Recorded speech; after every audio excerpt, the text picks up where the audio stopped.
तारं दातारं सर्वसंपदां लोकाभिरामं श्रीरामं भूयो भूयो नमाम्यहम्। सुखी वसे संसार सब, दुखिया रहे न कोई, यह अभिलाषा मेरी है भगवान पूरी हो। ये मंत्र जो है ये हम लोग सभी बोल सकते हैं अभी कि सारा सुखी हो संसार, ये कामना करने के लिए हम लोग यहाँ से इस पावनपुरी कोनी से बोल सकते हैं कि सारा संसार सुखी हो। ये मंत्र मेरे साथ सभी बोलें। सुखी बसे संसार सब, दुखिया रहे न कोई, ये अभिलाषा मेरी है, भगवान पूरी होई। सुखी बसे संसार सब, दुखिया रहे न कोई, ये अभिलाषा मेरी है, भगवान पूरी होए। और मैं हमेशा यही कहता हूँ, आप लोगों को मौका कम मिलता है, पता नहीं क्या बात हुई, मेरे को अभी तक समझ नहीं आती है कि हमारे ये मेरी जन्मभूमि है, यहाँ पे सत्संग करने का कभी मौका ही नहीं मिला, पता नहीं क्यों। या तो आप लोगों का प्रेम ही इतना है कि पता नहीं, जैसे ऐसे लगता है जैसे एक तो केले बांटने में ही लगे रहते हैं, लोगों को प्रसाद बांट रहे हैं। लोगों का भी प्रेम ऐसा है कि वो प्रसाद तो लेना पसंद करते ही हैं सभी, और सभी को मन करता है कि बाबा जी से सामने आकर के प्रसाद लें और मिले। लेकिन सत्संग का मौका यहाँ पता नहीं क्या बात है, मैं आज इतने साल हो गए हैं, तो आप लोग बहुत सज्जन है, भोली जनता है, जम्मू कश्मीर के लोग बहुत भोले हैं। आप लोगों को जो मैं बोल रहा हूँ वो आप लोगों को पता नहीं है, लेकिन ये हम लोग जैसे लोगों के बीच में रहते हैं तो पता है हमें, ये बात सच है। जितनी दुनिया और चालाक है ये संसार, तो आप लोग यहाँ के जितने चालाक हो, जितने भी ज्यादा अंत तक ज्यादा से ज्यादा, तो दुनिया बाहर वाली वहां से शुरू होती है, आप तो कुछ भी नहीं है। तो भोले लोग हैं, इसलिए परमात्मा के प्यारे हैं, ये भगवान के बहुत प्यारे लोग होते हैं भोले लोग। जम्मू कश्मीर की जनता वास्तव में भोली है, और मैं भगवान से प्रार्थना करता हूँ इनको किसी की नजर ना लगे, सारे एक साथ मिलकर के रहते हैं। और मैं सत्संग जब भी कभी होता है, मौका मिलता है, तो मैं हमेशा दो बातें बोलता हूँ, वो आपको अभी फिर बोलता हूँ, शायद पहले बोली होंगी मैंने यहाँ पे, पहले ध्यान से सुनिएगा, सभी लोग ध्यान से सुनना है। कभी भी किसी भी धर्म की निंदा नहीं करनी, ये पहला मेरा हमेशा रहता है। कभी भी किसी भी धर्म की, कभी भी किसी भी धर्म की निंदा नहीं करनी, चाहे कुछ भी हो जाए। सभी के धर्म जो हैं वो पूजनीय होते हैं, आदरणीय होते हैं, इसका ख्याल रखना है। आप इस चीज को पूरा गांठ बांध लो कि किसी भी धर्म की निंदा नहीं करनी, चाहे वो कुछ भी हो। आप अपने धर्म की प्रशंसा करो, अपने धर्म की जय जयकार करो, ये आपका अधिकार है, आप करो। लेकिन दूसरे की निंदा करके ये नहीं करना है, इसका ख्याल रखना है। कैसे, इसका उदाहरण देता हूं मैं कि जैसे हमारी माँ हमारी नजर में बहुत अच्छी है, वो पूजनीय है, आदरणीय है, सम्माननीय है, हम उनके चरण छूते हैं और बहुत अच्छी है। लेकिन कहें कि तेरी माँ खराब, तो ये तो गलत बात है, ये तो अच्छी बात नहीं है।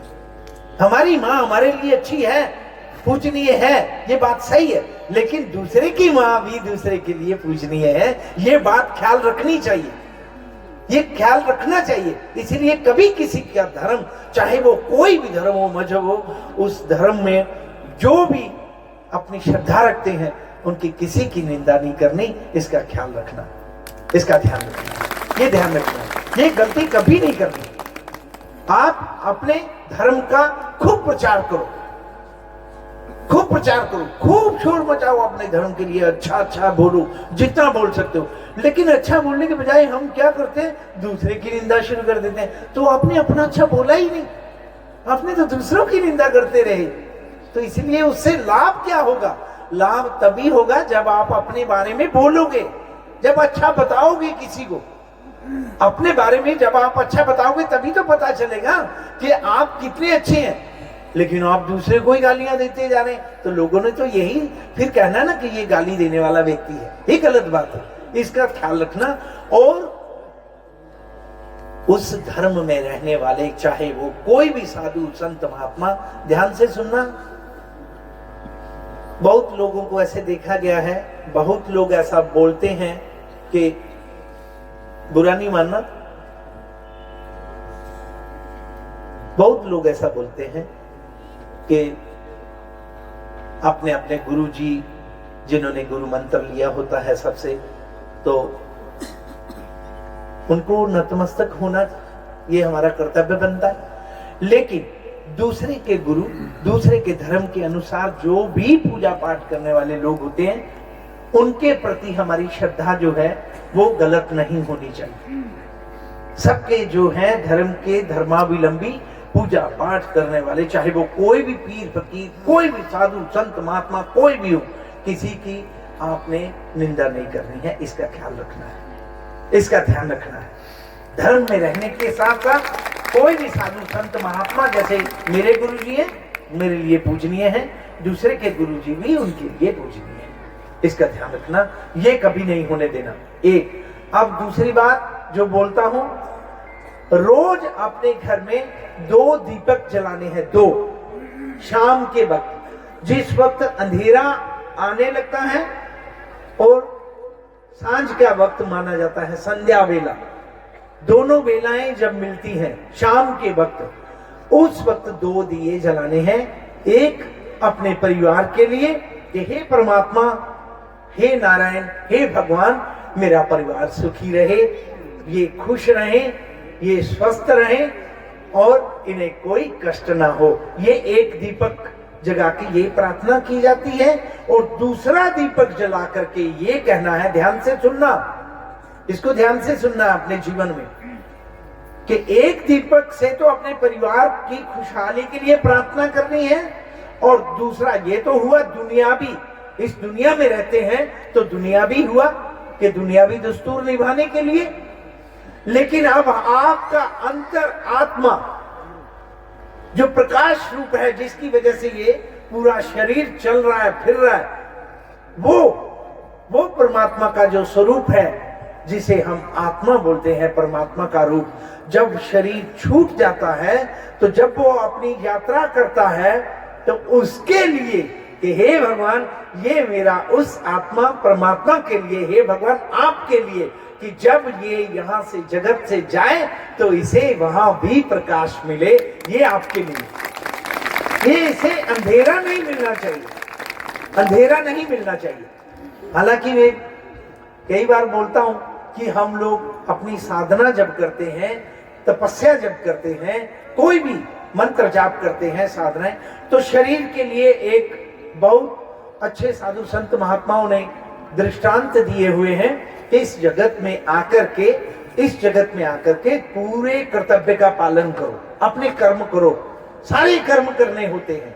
लेकिन अच्छा क्या है और गलत क्या है, इसका हमें पता होता है, हमें अच्छी तरह पता होता है कि अच्छा क्या है, गलत क्या है, सबको पता होता है, सबको पता होता है, सब जानते हैं।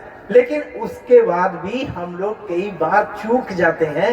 वो ख्याल रखना है, वो चीज नहीं होने देनी है अपने जीवन में, क्योंकि अगर हमारे से गलतियां होती रही तो फिर बाद में ऐसा होता है कि बड़ा मुश्किल होता है। कर्मों का फल ऐसा है कि वो भोगना ही पड़ता है। फिर व्यक्ति दुखी होता है, फिर व्यक्ति दुखी होके भगवान से प्रार्थना करता है, या फिर साधु संत महात्माओं से प्रार्थना करता है कि भगवान, हम महाराज जी, हम बहुत दुखी हैं, बड़ा कष्ट भोगने को मिल रहा है, हमने ऐसा क्या कर दिया जो हमें इतना कष्ट मिल रहा है। तो याद रखिए, ध्यान से सुनना, एक बात बोलने जा रहा हूं, ज्यादा करने की जरूरत नहीं होती है उसमें। आप देखिएगा, आप लोग जानते भी होंगे, जब कभी किसी भी पेड़ का एक बीज लगाते हैं हम लोग, समझने की बात है, ध्यान से सुनिएगा, एक बीज लगाते हैं, एक, और उससे एक पेड़ होता है, और उस पेड़ में फिर बाद में कितने फूल और फल होते हैं। लगाया क्या था? एक बीज, और अब कितने उसमें फल निकले, और हमेशा निकलते रहेंगे ये। तो इसका ख्याल रखना है कि गलत बीज ना लग जाए हमसे, और बाद में ऐसे कांटे का पेड़ बन जाए, अपने को भी लगे, लोगों के भी कपड़े फाड़े, और लोगों को भी कांटे लगते रहेंगे। तो वो उसका जो पाप जो भी कर्म का फल बनता है, वो उस व्यक्ति के लिए होता है जिसने बीज लगाया। तो ये जन्म जन्मांतर तक चलते हैं। तो इसका ख्याल रखना, ये ज्यादा नहीं करना पड़ता है। बहुत लोग बोलते हैं कि हमने ज्यादा कोई ऐसा अपनी जानकारी में इतना बड़ा कोई अपराध नहीं किया था, तो इतना बड़ा कोई कर्म क्या कर दिया, हम इतना दुख भोग रहे हैं। ऐसा कुछ नहीं है, एक ही बीज काफी होता है। गेहूं का कनक बोलते हैं हम लोग, लगाते हैं तो एक पेड़, और उसमें कितनी बालियां निकलती हैं, और कितने दाने होते हैं उसमें एक दाने से।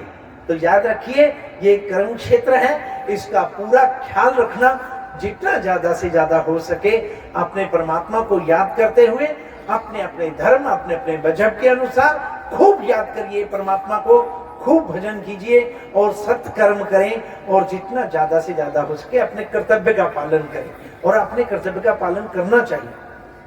अपने अपने माता पिता का मैं हमेशा बोलता हूं, उनका देखिए, जिनके माता पिता हैं अभी, तो उनको रोज कोशिश करनी है कि वो उनके चरण स्पर्श जरूर करें, चरण उनके छूने चाहिए।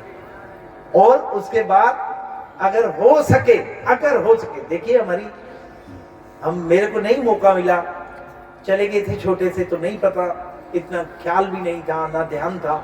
लेकिन बाद में जब माता मेरी मिलती रही तो माँ के चरण छूते रहे, तो साष्टांग लेट के प्रणाम करता हूं मैं उनको।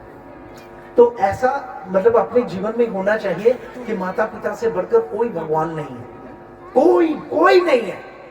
उनके चरण स्पर्श करने चाहिए, उनको प्रणाम करना चाहिए। और जिनके माता पिता हैं, मैं एक और बात बोल रहा हूं, अगर हो सके तो जरूर करना चाहिए।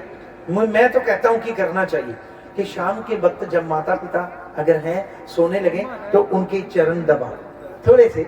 जो नहीं दबाते हैं तो शुरू कर दो, क्या फर्क पड़ता है। माँ है, पिता है, कर सकते हैं, ये कर सकते हैं हम लोग, ये कर सकते हैं। तो इसमें कोई ज्यादा आश्चर्य की कोई बात है नहीं भाई। साधना है, तपस्या है, ये कोई बड़ा ऐसा शर्म वाली बात नहीं है। कैसे दिन में खाना खाया था, रात को फिर खा रहे हैं, तो इसमें शर्म की क्या बात है। दिन में तो खाना खाया ही था, तो शाम को बैठे हैं तो क्या कि लोग क्या सोचेंगे, जब माँ क्या सोचेगी, पिता क्या सोचेगा। नहीं, कोई नहीं सोचता है। शाम को फिर खाना बनता है, कोई मना नहीं करता है। तो ऐसे ही